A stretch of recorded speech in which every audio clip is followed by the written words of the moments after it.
In smo že pri vajah za zgornji del, vajah za roke, ki jih lahko delate doma brez pripomočkov.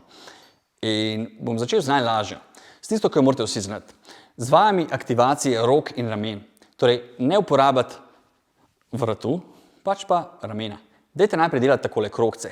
Levo in desno. Nazaj, gor in dol, naprej, gor in dol. In pogledajte, če lahko tukaj dobro aktivirate ramena. Dodajte še kakšno utež in imate super vaje za roke in ramena.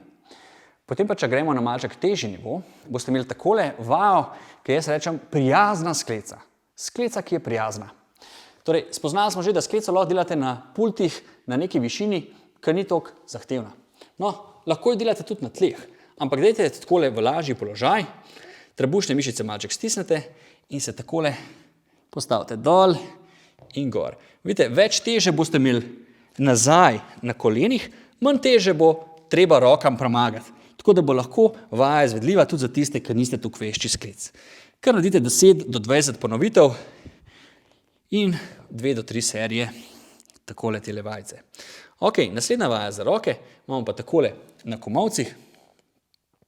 Greste na komolce, držite plank hkrati, torej še vaja za trebušne in se dvignete gor in dol. Gor in dol. Gor in dol. Torej, vidite, držite trebušne mišice, hkrati pa delajo še roke. Torej, odlična vaja za roke in ramena. Ok, super. Torej, izvajajte te vaje še za roke in zgornji del in povežite še s prejšnjima dvema videoma o trupu in vajah za noge in boste imeli kompletno vadbo za celo telo in brez kakšnih pripomočkov ali kupovanja kakšnih stvari. Akcija.